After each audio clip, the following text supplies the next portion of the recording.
Now, on News Talk 105.9 WMAL. O'Connor and Company. 6:06. It's O'Connor and Company here on this Friday morning in the nation's capital. And a super busy week it was, and it continues as we charge into this weekend. Hopefully we'll get a breather from this intense news cycle. Coming up at 6:35, Julie Kelly will be our guest. At 7:05, Brigadier General John Dragon Tykert wants to be your next senator from Maryland.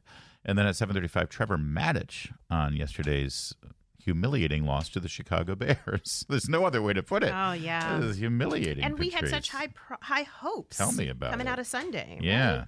Just look at my balance at DraftKings. See what my high hopes were. Anyway, going to have to find myself a fifth job now to pay for my gambling debts. That said, Patrice, let's bring in Mike Clancy. Mike Clancy made a huge announcement yesterday on social media with a brand new video, and he's going to make it in person for us today. Good morning, Mr. Clancy. Let's hear the news. Good morning, Larry. Thanks very much. Yes, I'm announcing that I'm running for Congress in Virginia's 10th Congressional District, and I'm fighting back against the radical progressive left and fighting to restore America. You know, as you all have seen and your whole audience sees, we're losing our country.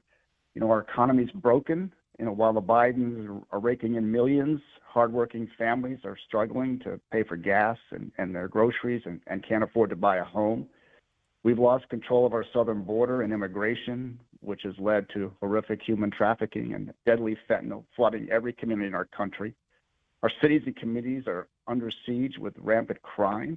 I mean, it's not even safe to commute from Virginia to D.C. with all the carjackings and other crimes. So that's the reason I'm running for Congress. That's why I'm making this announcement. I'm running to fight to restore America. Well, Mike, you know, this is great to hear. I think this is important. Now, Virginia 10th, if I'm not wrong, it includes Rappahannock, Fauquier County, Loudoun, parts of Fairfax County, Prince William. So a lot of these counties that we have seen issues, particularly when it comes to education and schools, pop up. And obviously, you know, economic issues are also important. So can you talk to us, though, about kind of your perspective on the economic and the education? Those two issues, I think, are top of mind for families and for voters there.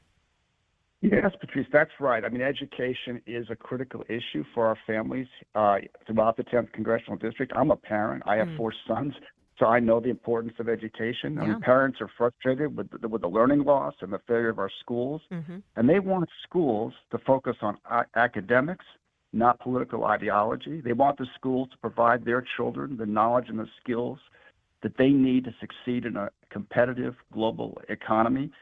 And that's why I think we need to get the federal government out of the local education process. We need to let governors like Governor Youngkin, who has shown tremendous leadership on education, and let the local government, the local governors, address the educational issues in their states. So that's my focus. But yes, we need to ensure that we have a robust educational system to have our children ready to compete in this global economy. And second, the critical issue is that parents matter.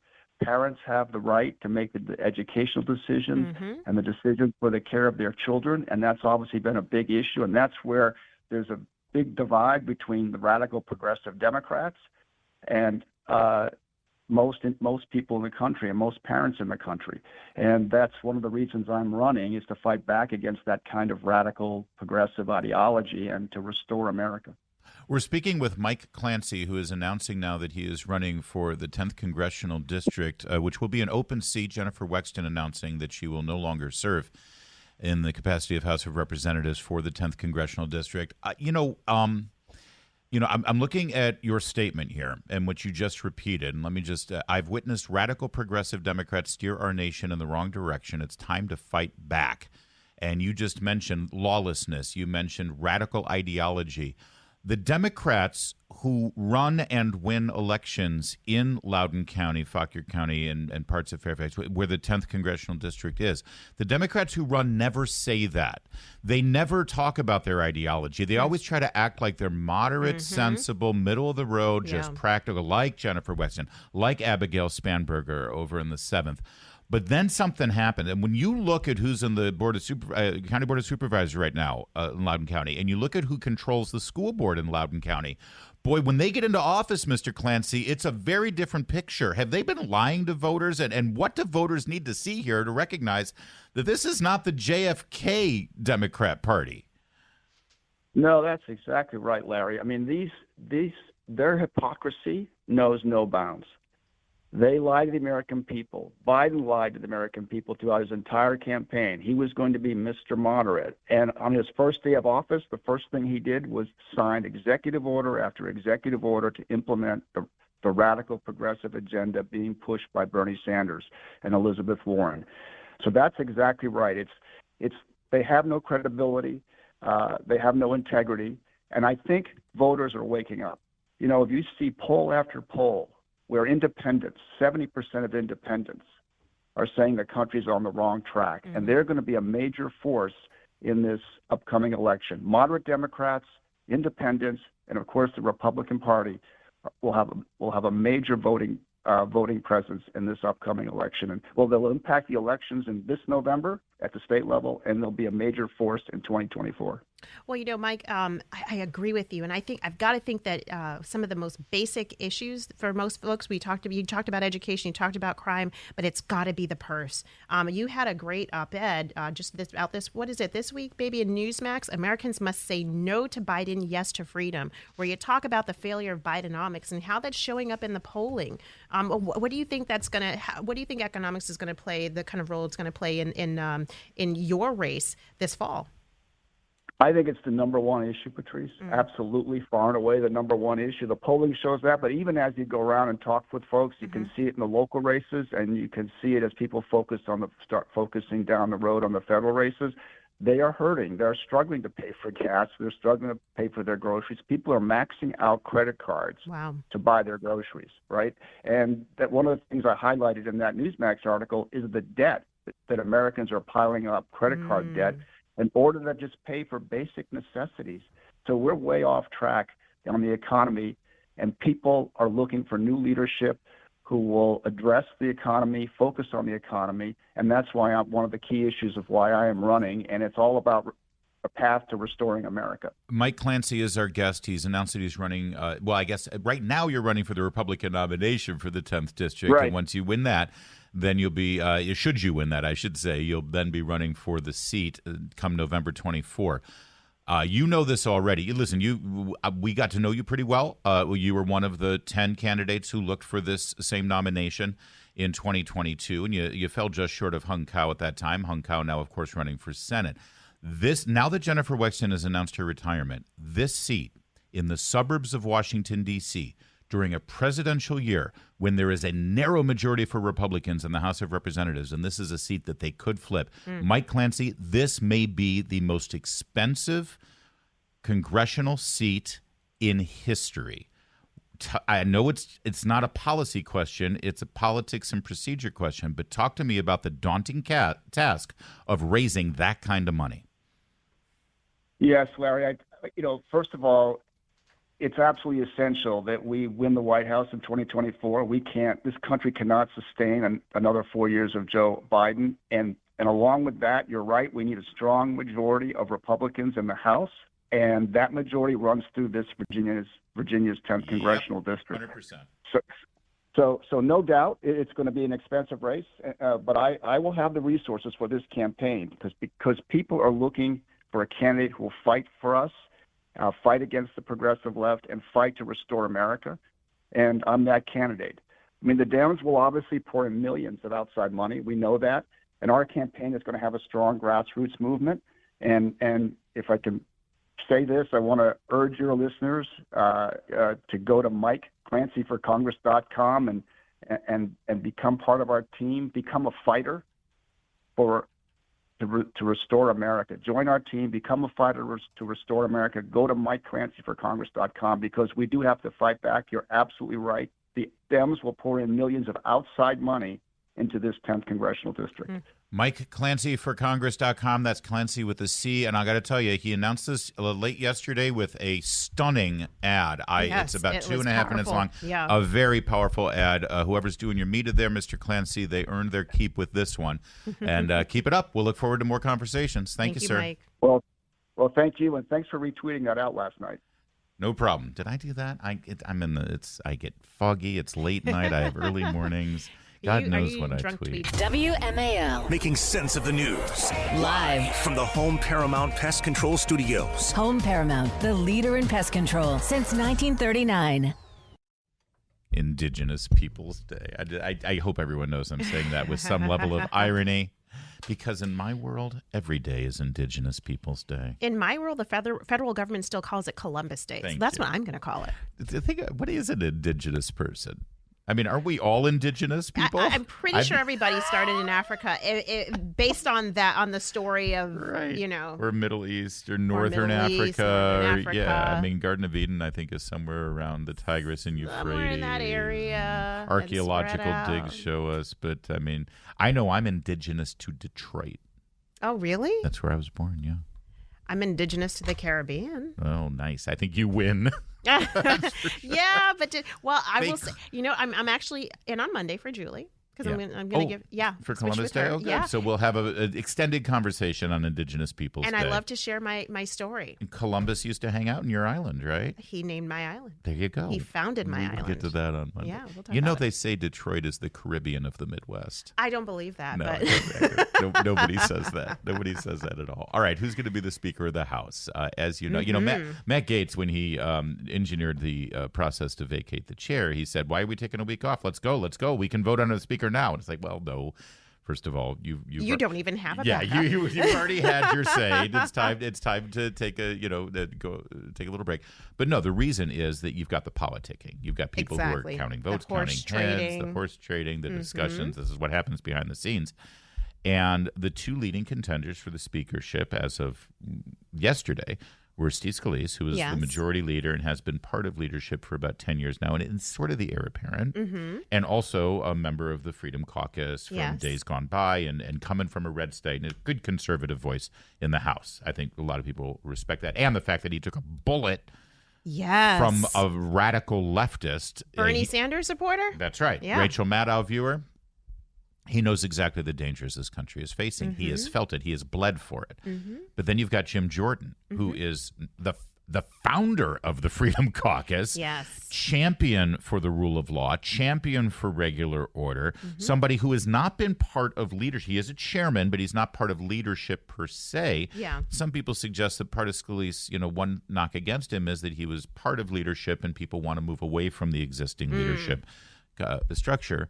So these are two titans now who I think would be acceptable to most Republicans across the board. And, who's going to win? Who's going to win? This is going to be quite a battle of the titans. Yeah. Well, late last night, there may have been an announcement that swung things over in Jordan's favor. The congressman from Ohio appears to have gotten the endorsement of Donald J. Trump. And that could be the difference maker right there, obviously. Others who have spoken to Trump, this is according to reports late last night, others who have spoken to Trump say he suggested he would back Jordan, but did not get a full outright endorsement. Okay. But when asked, it's like, well, would you support Jordan? And he said, yes, I would, if asked. He also said yesterday that if he were asked to be Speaker, Donald Trump, would do it. He said he would serve. Although he did say on a temporary basis. Yeah, Just keep the seat warm, I guess. But that could be the difference. Congressman Troy Nehls of Texas took to X.com and said, just had a great conversation with President Trump about the speaker's race. He is endorsing Jim Jordan, and I believe Congress should listen to the leader of our party. Yeah, I was reading some Politico headline, maybe it was Politico or somewhere, who said this congressman kind of jumped the gun a little bit. Might have gotten ahead of his skis, as they say. Got ahead of the president, and maybe that's why President Trump wrote what he did. I think it's fair. I 100% agree. We've got two great titans, two great champions. They have their benefit, their pros and their cons. And I think the challenge is going to be for members to weigh the cons against one another. I mean, I think what's Majority Leader Scalise, I mean, his benefit is huge. He has been the number 2 fundraiser for Republicans. Yes. He raised over $18 million for his reelection campaign. He was the number 2 fundraiser in the 2020 midterms, according to some FEC filings. He's given more than $15 million to allies and conservative causes. Gave $14 million to the RNC, his congressional campaign. So he's good at raising money, which is something that McCarthy did really well. He was the number one fundraiser. Right. And then McCarthy also was great at finding new talent. McCarthy was great at raising. He's a good recruiter. Did I tell you that I asked a question of him during a town hall last year? He's like, "Oh wait, who's this lady? What state are you from? And can I recruit you to run?" Yeah. And I think that kind of that ability to find people who are going to be great faces for and champions, frankly, to change and expand the majority. You got to have somebody who's going to do that. You got to be always looking for new talent to fill those seats. And I think agree. Scalise has that advantage. And so we'll see how the Trump endorsement shakes out. We sure will. Jim Jordan is fantastic too, but we'll see. It's going to be a very busy weekend. By Monday, we should have a clearer picture on how the votes are starting to stack up. Let me just say this, though. Whoever becomes the speaker, hands off Patrice Onwuka. All right? She's got a job. She's got several jobs. I know, I do, right? Don't need her leaving us for Congress. Although you would be fabulous. It's 6:24. Now, On News Talk 105.9 WMAL. O'Connor and Company. It's 6:36 now. O'Connor and Company. It's Larry O'Connor with Patrice Onwuka. And Patrice, Friday is supposed to be sort of a chill day, right? Not in D.C. And not here on WMAL. Coming up at 7:05, Brigadier General John Dragon Tykert. He wants to replace Ben Cardin in the Senate for Maryland. And then at 7:35, Trevor Maddich is going to join us on the disaster at FedEx last night. Come on, the Bears? The Bears? We lost to the Bears? I know, that's sad. Especially after such a close loss and on Sunday. Those Bears fans are... Oh, wait, Julie Kelly's here. She's from Chicago. Hey, Julie Kelly, thanks for joining us. Wait, the Bears won a game? Is that what you're saying? Yeah. It was their first win of the year on the road against our team. Sorry. Sorry. Let's move on. Julie Kelly, by the way, has a great website called Declassified with Julie Kelly. It's a Substack, and you should join it there. All right, so yesterday we talked about even the Democrats here in Washington, D.C., on the district council, when they claim to care about violent crime, they'll point to the U.S. attorney. People don't realize the U.S. attorney for the District of Columbia basically acts as an attorney general and a district attorney. They're in charge of prosecuting criminals after the police arrest them here in the district. And this person has been missing in action. I frankly don't think we've had a good U.S. attorney for the District of Columbia since Joe DeGeneva. All right, so that goes back a while. But Julie, you have been investigating and writing about this person and his wife, and I'd love for you to share with us what you've learned. So this is my latest piece at Real Clear Investigations, where I did a very deep dive, not only into Matthew Graves, who is the U.S. Attorney for the District of Columbia, the man that you're referring to, who has declined, according to a Washington Post analysis, 67% of violent cases brought to him to prosecute. He's declining to prosecute violent criminals. In the meantime, continues to round up January 6th trespassers here almost 3 years later. Yeah. But his wife, Fatima Goss Graves, is an interesting individual on her own. She operates the National Women's Law Center in Washington, D.C., a $100 million nonprofit funded by some of the deepest pockets on the left. And she herself is a very virulent anti-Trumper, radical pro-abortion activist who is also involved in a big coalition trying to get Clarence Thomas removed from the Supreme Court.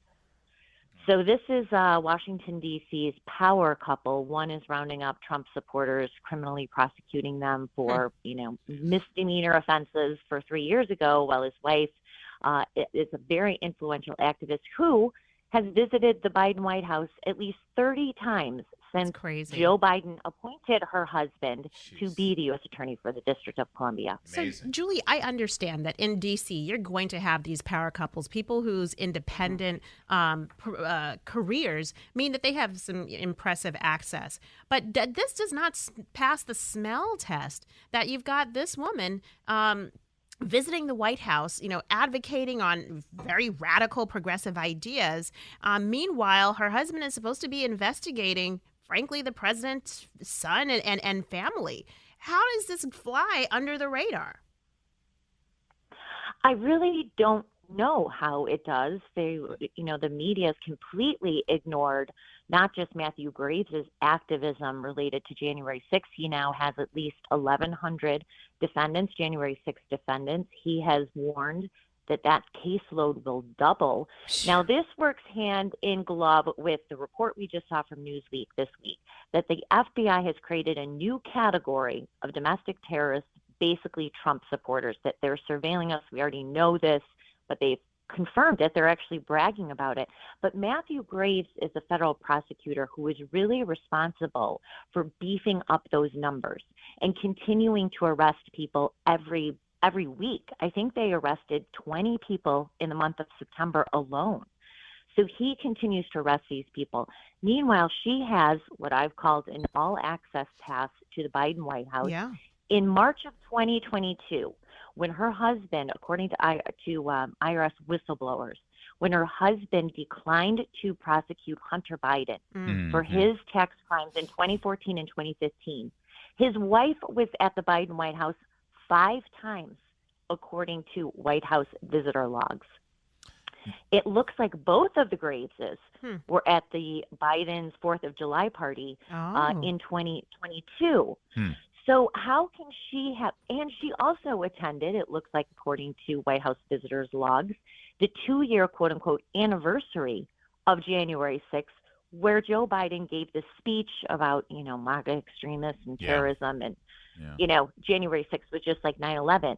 According worse to White than House 9/11, logs, Julie. She Get it was right. there. Worse, it's worse than 9/11. So, So I believe that she deserves more scrutiny. Her visits to the White House, and of course her activism with this $100 million nonprofit, where she's directly involved with trying to oust Clarence Thomas from the Supreme Court and reconfigure the Supreme Court. Both of them deserve more scrutiny, 100%. And thank you for reminding us that when David Weiss did propose pressing charges against Hunter Biden, it was this guy in D.C. who said, include me out. I don't see a crime here.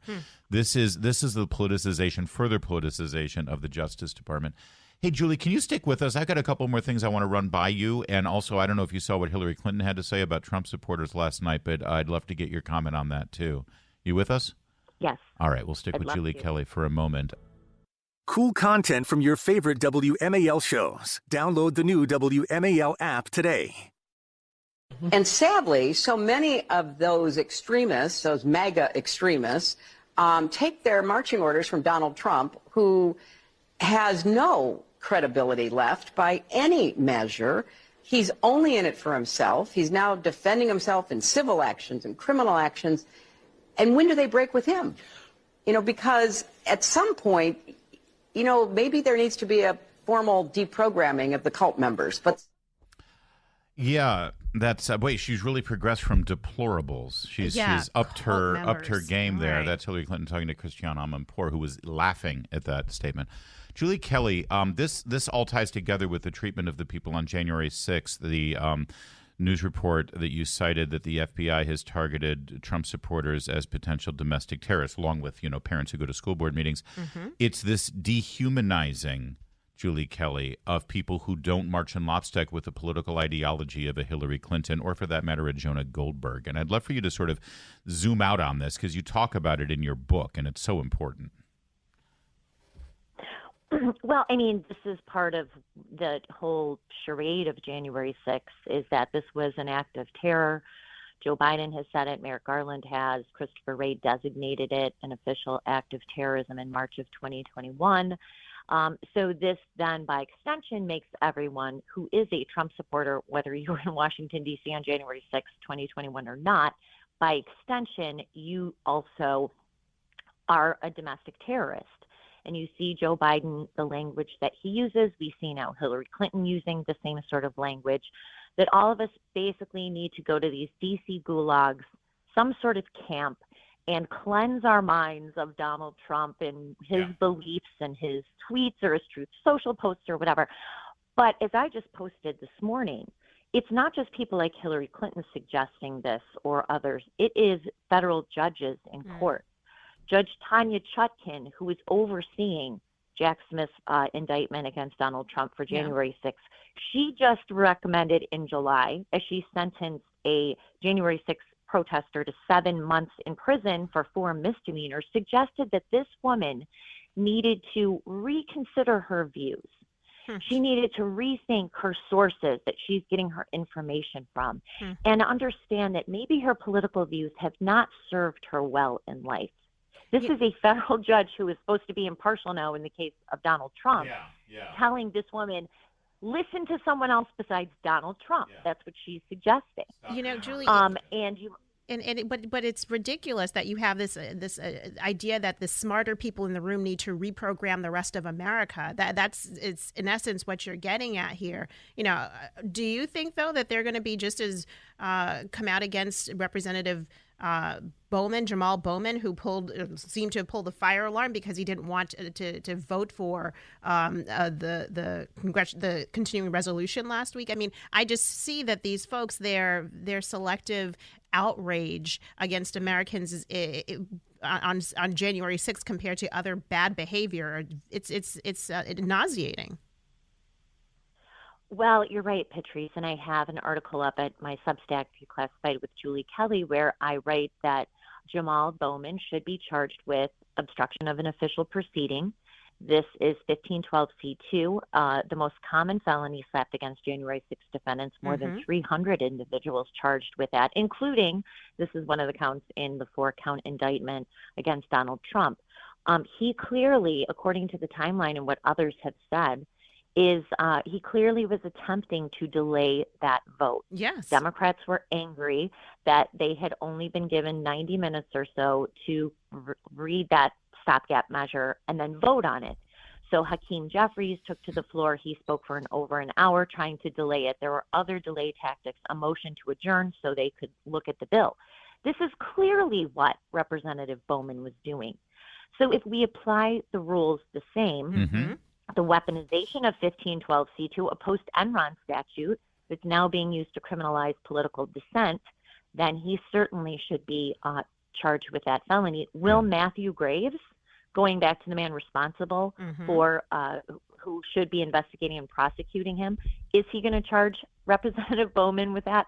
His spokeswoman, of course, told me they can't confirm or deny the existence of an investigation, but I'm not going to be holding my breath waiting for Representative Bowman to face that felony charge. No, he's too busy coming up with reasons not to investigate Hunter Biden or bring charges against him because his dad loves him.